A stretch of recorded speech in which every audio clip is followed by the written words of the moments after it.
Deep in the southern parts of Louisiana sits a place locals won't go near after dark. The Blackwater swamp covers thousands of acres of wild land. Twisted cypress trees with hanging moss stand tall above dark waters. These waters hide more than just gators and turtles. For many years, people living near the swamp have warned others not to go too deep into it, mainly when the sun starts to set. The water isn't just dark, it's almost black. Dead plants have stained it this way for hundreds of years. During the day, small bits of sunlight barely make it through the thick tree cover. This creates a sort of endless dusk on the swamp floor. But when night comes, the darkness is total. Even the strongest flashlights don't help much. Visitors are left with only swamp sounds and the creepy feeling that something watches them from just past where their light reaches. The few small towns around the Blackwater use the swamp to live. People fish, hunt, and trap there to feed their families. They have done this for many years, but they also tell stories about things that went missing: boats, hunting dogs, and yes, sometimes people too. Most people from outside the area laugh at these stories. They think they're just silly tales from country people, or maybe just scary stories made up to keep kids from going into dangerous waters. Scientists say swamp gas, getting lost in the same-looking landscape, and things sinking in the soft mud can explain why things disappear. Wildlife officers say gators, bears, and wildcats are to blame for the rest. But none of these reasons can explain what happened to the Mason family in fall 2018. Thomas Mason got his grandfather's fishing cabin on the east side of the Blackwater. He had visited when he was little, but as a grown-up, he lived in Atlanta, working in construction. Then he lost his job when times got tough. With money running out and a family to feed, Thomas thought about the cabin, a place where they could live for free while he figured things out. His wife Laura didn't love the idea but couldn't think of a better plan. Their kids, 14-year-old Amy and 11-year-old Jake, thought moving to the swamp would be fun and exciting.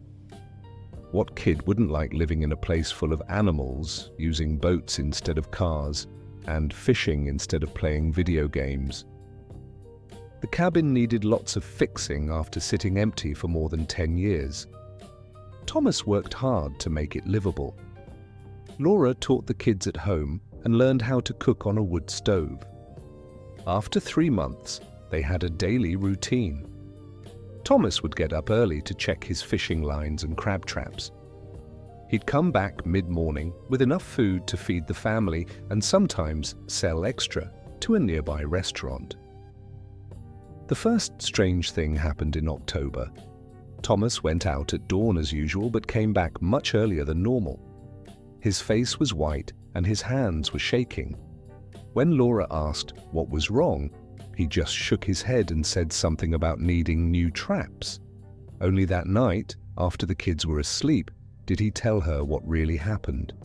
He'd found his crab traps ripped to pieces, not just broken or cut free, but torn like paper. These metal cages were made to handle the strong claws of blue crabs and even gators, but something had twisted and torn them apart. The pieces were spread over a 50-foot area. Whatever did this was stronger than any animal Thomas knew lived in the swamp. Thomas was a no-nonsense kind of man who didn't believe in monsters or ghosts. He thought maybe another trapper had wrecked his stuff out of jealousy over fishing spots. But even that didn't explain how badly the traps were destroyed.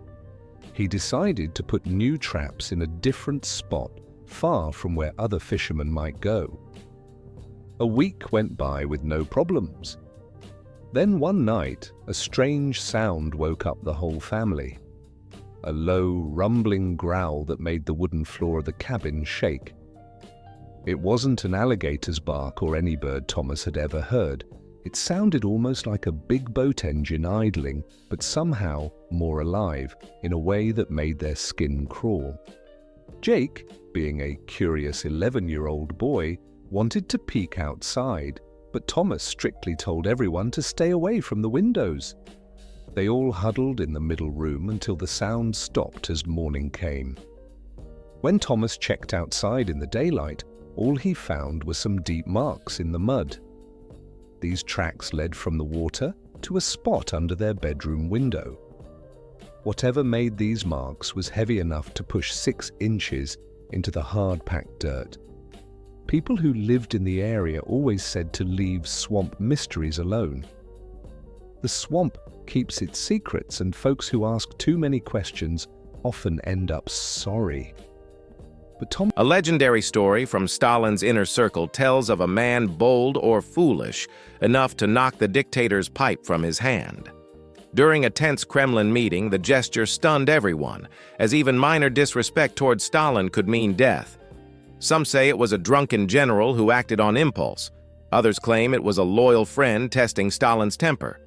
Remarkably, Stalin... The creature would finally break in, a faraway sound distracted it, the familiar putt-putt of an airboat engine moving fast through the swamp. The scratching stopped. Thomas sneaked to a window and saw the dark shape slide off their porch and slip into the water without hardly a splash, heading toward the sound of the coming boat. The airboat's engine shut off before reaching their dock. Thomas worried about whoever was out there, but he couldn't risk his family by yelling a warning. 10 tense, quiet minutes passed before a bright flashlight beam moved across their cabin and a voice called out, "Anyone alive in there?" It was Claude Thibodeau's grandson, Michel. The young man had been coming back from a late-night frog hunt when he noticed strange movement near the mason's cabin. Knowing the old stories, he turned off his engine and approached carefully with his rifle ready. By morning, the Mason family had packed their most important things into Michel's boat. They wouldn't spend another night in the cabin.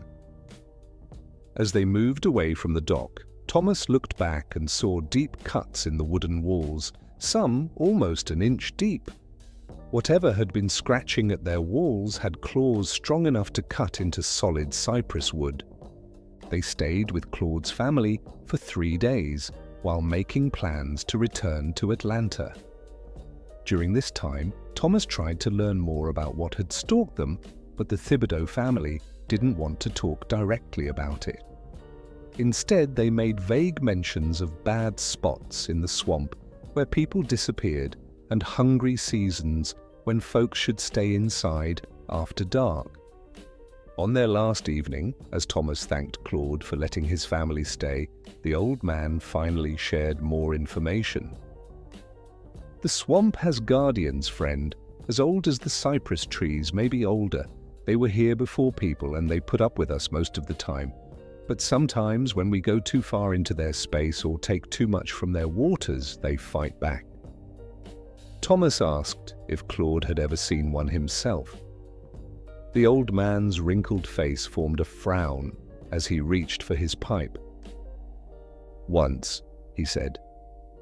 "When I was about your boy's age, my daddy and I were catching frogs near the deep channel, the same place I warned you about. It was almost dark, but Daddy wanted one more big bullfrog he had seen. That's when we saw it come up from the water, tall as a young cypress tree, with skin like wet tree bark. It looked at us with eyes that glowed in the dark like a gator's, but they were in a face that was almost human, but not right somehow.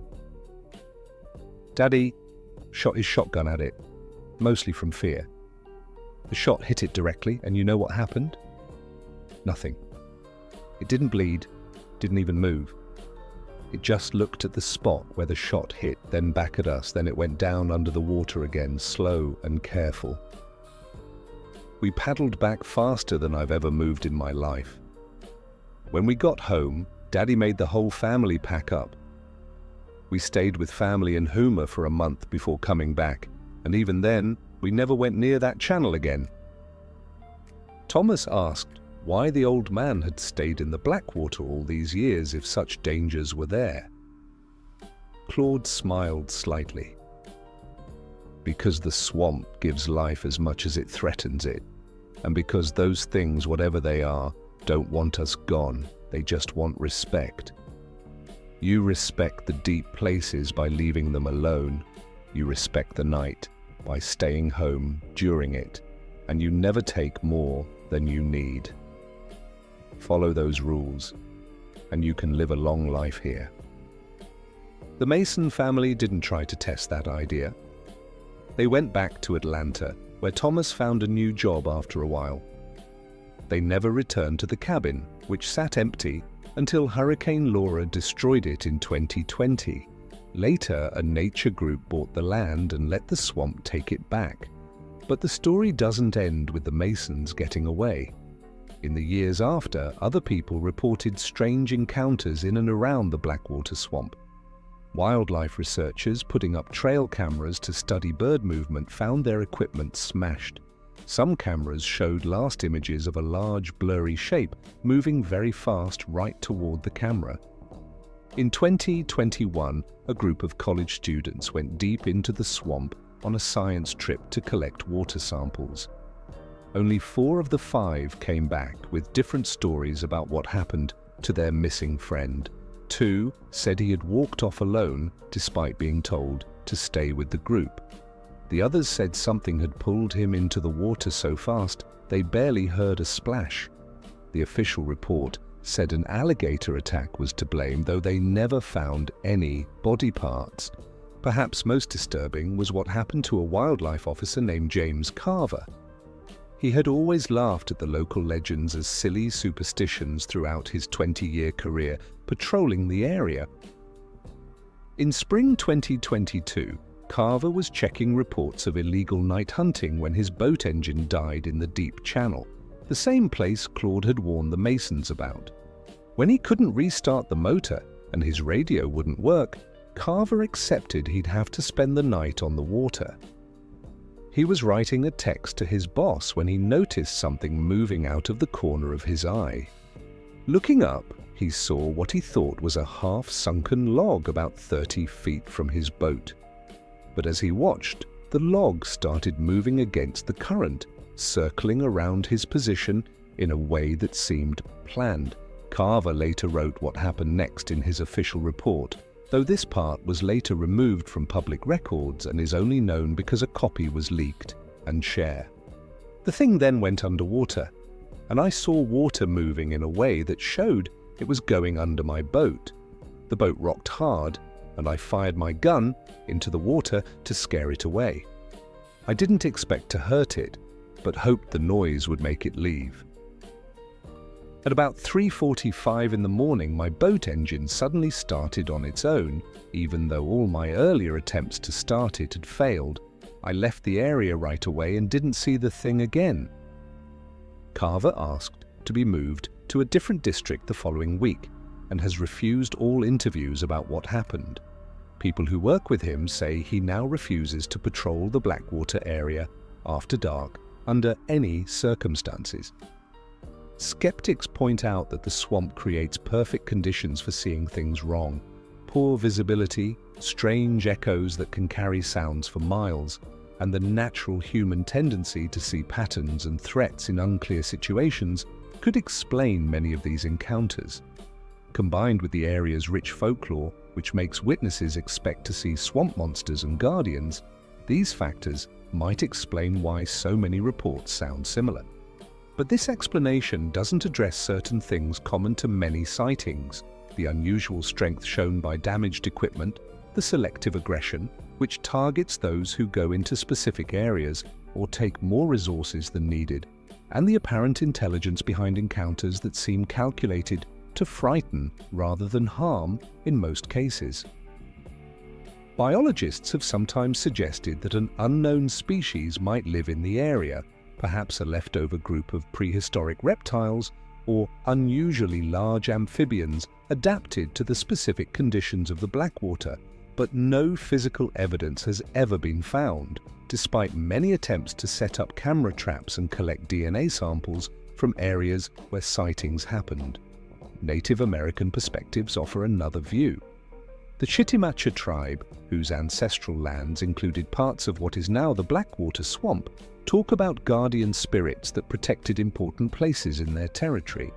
According to their traditions, these guardians could take physical form when needed to drive away those who disrespected sacred areas or took resources without thinking about future needs.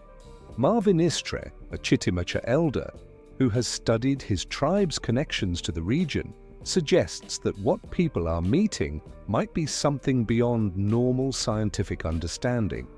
Our stories talk about beings that aren't exactly spirits, but aren't exactly animals either. They exist somewhere in between, tied to specific places that have power. The old swamp, where the water runs black and the trees are ancient, that's a place of power. If people go there with respect, take only what they need, and remember they're visitors, not owners, they can live alongside these guardians, but if they upset the balance, there are consequences. Istra points to the pattern of encounters which often involve people who are taking resources, disturbing sensitive areas, or breaking traditional rules like avoiding certain locations after dark. It's not random, he insists. Look at the stories. Almost nobody who's just passing through respectfully has these experiences. It's the trappers who take too many animals, the researchers who disturb nesting grounds, the tourists who treat the swamp like a theme park. The guardians are picky about who they bother. This pattern holds true in newer incidents too. In 2023, an energy company doing early surveys for a possible pipeline route through part of the Blackwater reported strange equipment failures and staff refusing to return to certain spots after experiencing what their incident reports carefully called wildlife encounters.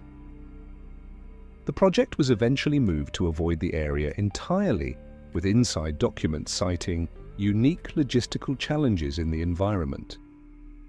Whatever stalks the Blackwater swamp, whether it's an unknown species, a guardian being from Native American tradition, or just a mix of environmental factors that trigger human imagination, it serves a purpose beyond just being a legend.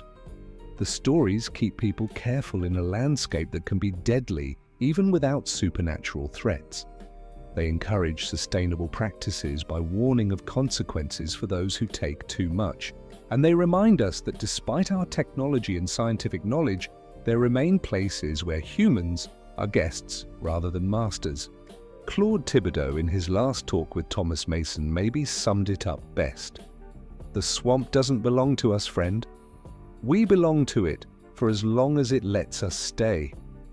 Best remember that when the sun goes down and the water turns black as night, for those who live along the edges... A legendary story from Stalin's inner circle tells of a man bold or foolish enough to knock the dictator's pipe from his hand. During a tense Kremlin meeting, the gesture stunned everyone, as even minor disrespect toward Stalin could mean death. Some say it was a drunken general who acted on impulse. Others claim it was a loyal friend testing Stalin's temper. Remarkably, Stalin reportedly laughed it off, though the man vanished.